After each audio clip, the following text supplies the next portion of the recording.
ماں اور باپ دونوں میں سے سب سے زیادہ حق کس کا ہے؟ دونوں کا ہی حق بہت ہے، لیکن والدین میں سے خصوصی طور پر ماں کا حق زیادہ بتایا گیا ہے۔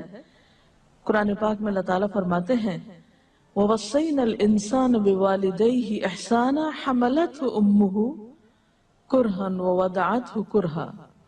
ہم نے انسان کو ہدایت کی کہ والدین کے ساتھ اچھا سلوک کرے۔ اس کی ماں نے مشقت اٹھا کر اسے پیٹ میں رکھا اور مشقت اٹھا کر اس کو جنم دیا۔ حضرت عیسیٰ علیہ السلام کے بارے میں آتا ہے وَبَرًّا بِوَالِدَتِي وَلَمْ يَجْعَلْنِي جَبَّارًا شَقِيًّا۔ ایک شخص آپ کے پاس آتا ہے اور پوچھتا ہے مجھ پر سب سے زیادہ حق کس کا ہے؟ فرمایا تیری والدہ کا۔ وہ پھر پوچھتا ہے، آپ نے فرمایا تیری والدہ کا۔ تیسری بار پوچھتا ہے تو آپ فرماتے ہیں تیری والدہ کا۔ جب چوتھی بار وہ یہی سوال دہراتا ہے تو آپ نے فرمایا تیرے والد کا۔